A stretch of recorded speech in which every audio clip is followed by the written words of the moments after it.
दोस्तों नमस्कार, मैं हूं विनीता यादव।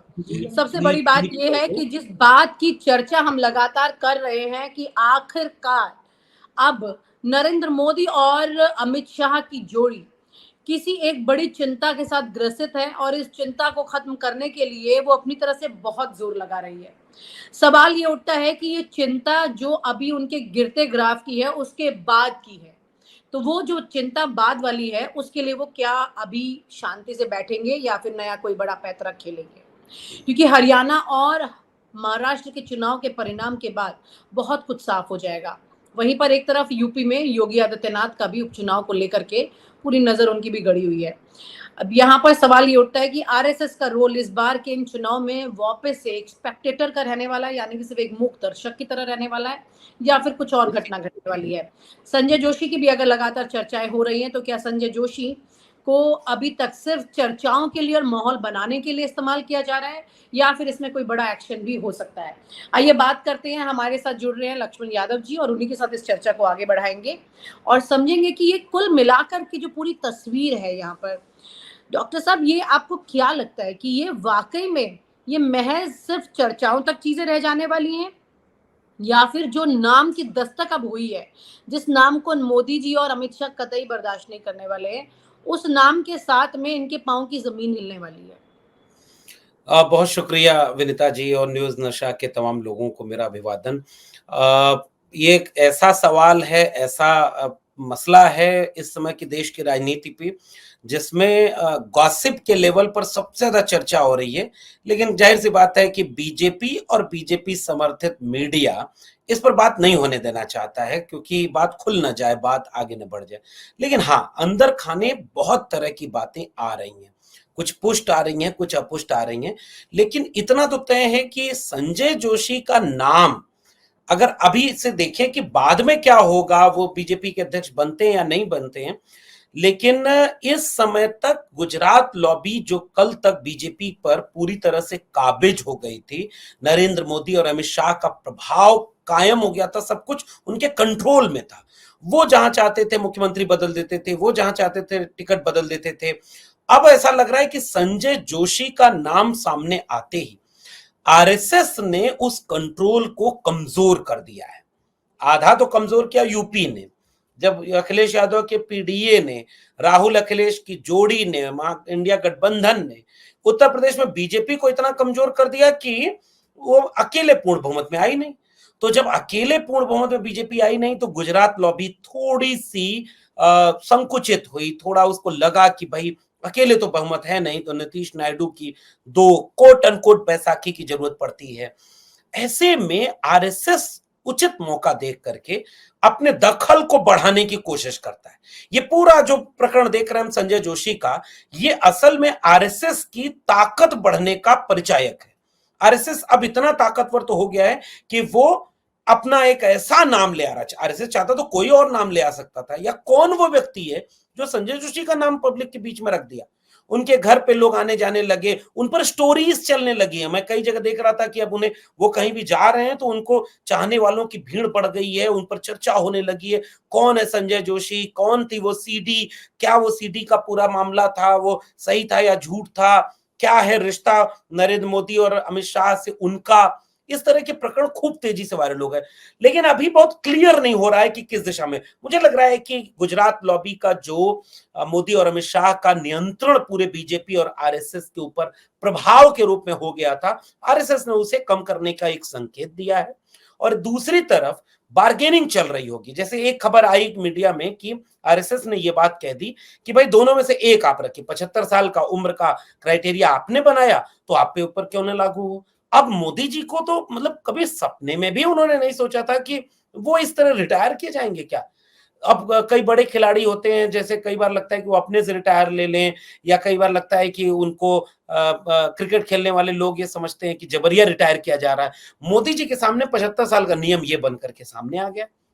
ऐसे में नरेंद्र मोदी जी के सामने आरएसएस ने मीडिया की खबरों के मुताबिक दो शर्तें रख दी।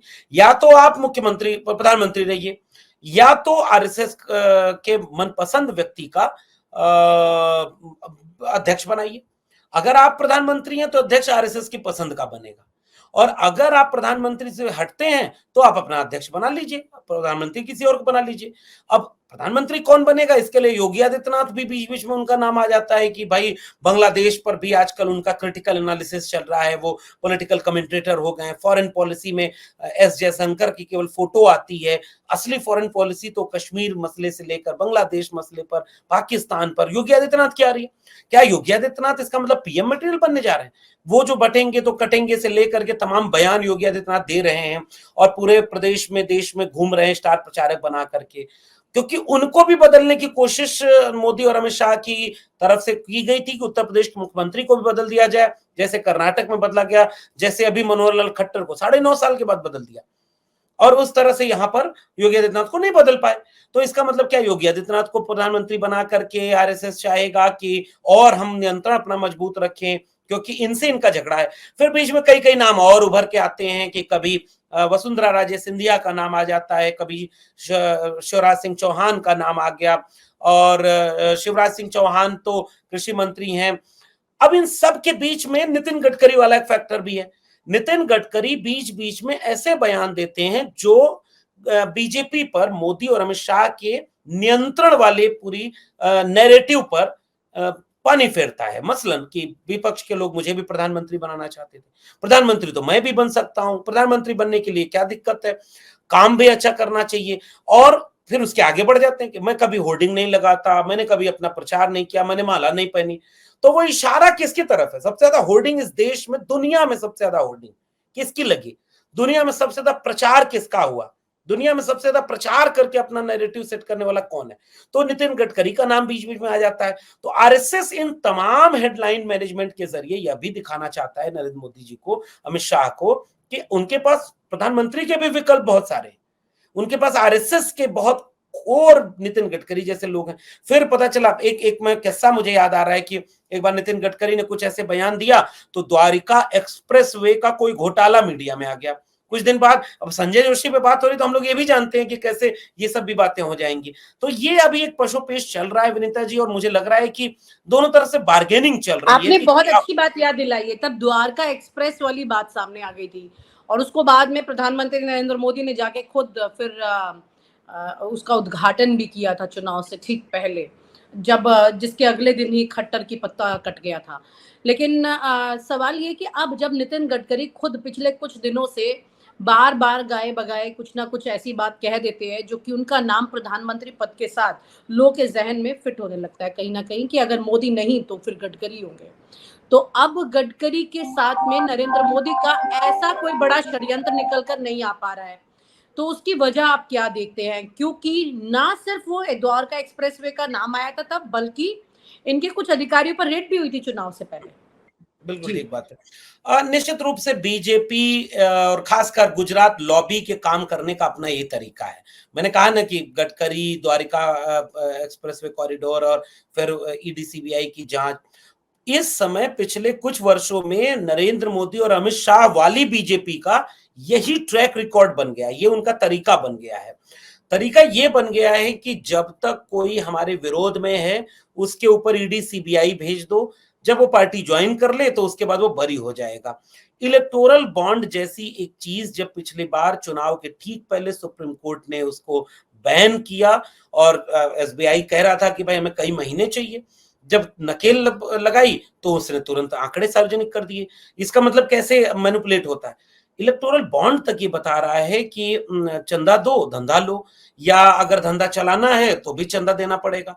इस तरह से बीजेपी का, अमित शाह और मोदी का ट्रैक रिकॉर्ड यही बन गया है कि अगर आप हमारे मुताबिक नहीं है तो हम आपके ऊपर इस तरह, भाई मैं कह रहा हूं ना संजय जोशी। और इलेक्टोरल बॉन्ड से भी मुझे याद आया, जब इलेक्टोरल बॉन्ड में कई ऐसी कंपनियां निकली जो कि दरअसल मिनिस्ट्री ऑफ मोर्ट जो है, मतलब ये जो रोड ट्रांसपोर्ट मिनिस्ट्री है गडकरी वाली, तो इन्हीं के ही काफी क्लाइंट थे जो कि उस वक्त इलेक्टोरल बॉन्ड में पार्टी को फंड दे चुके थे, जो इनके लिए खुद शॉकिंग था। इनको खुद नहीं पता था कि ये सब चीजें कहाँ पे मैनेज हुई हैं। तो क्या ये सारी चीजें भी बैकलॉग में चल रही हैं इन सब में, कि आज की तारीख में मोदी और शाह उस तरह से गडकरी पर हाथ नहीं रख पा रहे हैं? एग्जैक्टली मैं शायद उसी दिशा में, मेरा भी मानना यही है कि नितिन गडकरी को बैकअप मुझे लग रहा है आरएसएस से और मजबूत मिला है, क्योंकि अभी फिलहाल जिस तरह के वो बयान दे रहे हैं उसके बाद से लंबा वक्त हो गया। मुझे नहीं लगता कि राष्ट्रीय अध्यक्ष कौन होगा, मुख्यमंत्री योगी आदित्यनाथ उपचुनाव तक मुख्यमंत्री रहेंगे, उसके बाद जैसे राष्ट्रीय अध्यक्ष कौन होगा या 75 साल का है उसका क्या होगा, ये हरियाणा चुनाव और महाराष्ट्र चुनाव के बाद तय करते हैं, थोड़ा इसको ठंडे बस्ते में डाल देते हैं। इस तरह के कैलकुलेशन बीजेपी की तरफ से चल रहा होगा। वैसे ही मुझे लग रहा है कि गुजरात लॉबी के सामने ये कैलकुलेशन चल रहा होगा कि अच्छा नितिन गडकरी पर तुरंत कोई हाथ नहीं डालते हैं, नहीं तो कोई दूसरा नाम और फिर आरएसएस आगे कर देगा। मैं बार बार कह रहा हूं कि जो पिछले 10 साल में गुजरात लॉबी बीजेपी में और इवन आरएसएस में इतनी ताकतवर इसलिए थी क्योंकि उसे पूर्ण बहुमत मिला था, वो अपनी शर्तें मनवाती थी। मुझे याद आ रहा है कि गोवा अधिवेशन में जैसे मुख्यमंत्री से प्रधानमंत्री बनने का अपना रास्ता प्रधानमंत्री ने तय किया, कितने लोगों को किनारे किया, कितने लोग मार्गदर्शक मंडल में डाले गए। उसके बाद एक और प्रकरण मुझे याद आ रहा है कि जब अमित शाह को दूसरा टर्म मिलना था बीजेपी के प्रेसिडेंट का, नेशनल प्रेसिडेंट का, नरेंद्र मोदी का भाषण होता है और उसके बाद फिर उन्हें दूसरा टर्म मिलता है कि नहीं अभी विकास के जो काम करने हैं विदेश में उसके लिए प्रेसिडेंट हमारा होना चाहिए, संगठन और पार्टी और सरकार में एक तालमेल बनना चाहिए।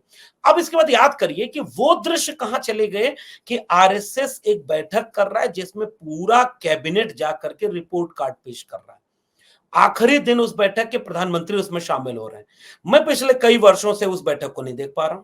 क्या आरएसएस के नियंत्रण से गुजरात लॉबी ने सरकार, भारत सरकार को बाहर कर दिया था? क्या वो अपने मन मुताबिक लोगों को धंधा दे रहे थे, कई मसलों पर ऐसे टिप्पणियां कर रहे थे जिसपे आरएसएस और एक चीज और जोड़ लीजिए, जैसे ही 4 जून को परिणाम आते हैं उसके बाद मुझे लगता है, मैं अगर गलत नहीं हूं तो 6, 7, 8 जून में से ही किसी एक तारीख को मोहन भागवत का बयान आ जाता है, मणिपुर जल रहा है, मणिपुर पर उसको रखना चाहिए, किसी भी व्यक्ति को अहंकार नहीं हो जाना चाहिए, प्रतिपक्षी दल प्रतिपक्षी होते हैं, विरोधी नहीं होते, दुश्मन नहीं होते। ये सारे वो बयान थे मोहन भागवत के जो नरेंद्र मोदी और अमित शाह के खिलाफ दिए गए थे, उस पॉलिटिक्स के खिलाफ दिए गए थे।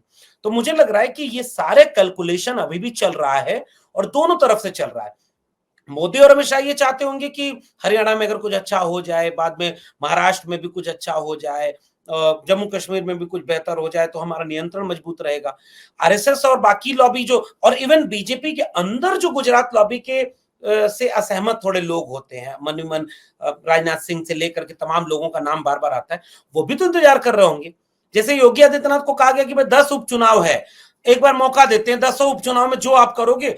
5 बार अब तक अयोध्या के मिल्कीपुर जा चुके हैं योगी आदित्यनाथ। ऐसा मतलब उपचुनाव का इतना बड़ा दबाव, कंटिन्यू कटेरी से लेकर के यादव मुसलमानों के नाम काटे जा रहे हैं, वोटर लिस्ट से नाम काटे जा रहे हैं, अधिकार प्रधानों को, मैं यूपी गया था, प्रधानों की लिस्ट जहां जहां उपचुनाव है सब लिस्ट अधिकारियों ने मंगा ली है, सबको नोटिस भेज दिए, अगर उपचुनाव में तुमने प्रचार सपा का किया तो उसके बाद तुम्हारे जो खैरियत नहीं होगी। यानी ऐसा लग रहा है कि योगी आदित्यनाथ जी को 10 सीट जीने का टारगेट दे दिया गया कि अगर आप जीतेंगे तभी मुख्यमंत्री बने रहेंगे। वैसे ही शायद बीजेपी में अमित शाह और योगी नरेंद्र मोदी सोचते होंगे कि इन प्रदेशों में हम जीत जाएं। लेकिन अब देखिए विडंबना क्या है, हरियाणा में तो बुरी तरह हारते हुए दिख रहा है। अब कोई चमत्कार हो जाए तो बात अलग है, लेकिन बुरी तरह हरियाणा में हारते दिख रहे हैं। महाराष्ट्र में इतना मुश्किल है कि चुनाव साथ में नहीं कराए, 1 नेशन 1 इलेक्शन करने वाले लोग 4 राज्यों का चुनाव एक साथ नहीं करा पाए। तो मुझे लग रहा है कि गुजरात लॉबी के सामने मुश्किल बहुत बड़ी है।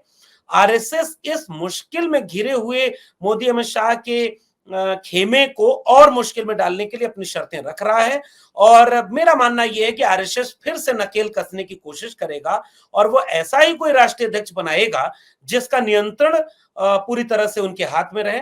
आश्चर्यचकित न हो कि प्रधानमंत्री भी कहीं वो ऐसा बना दे जिससे कि नियंत्रण वो उसके हाथ में रह जाए। और आप हमसे जुड़े रहने के लिए सब्सक्राइब करें YouTube पर, फॉलो करें Twitter पर और लाइक करें Facebook पर। और ज्यादा जानकारी के लिए आपको टाइप करना होगा सिर्फ न्यूज़ नशा।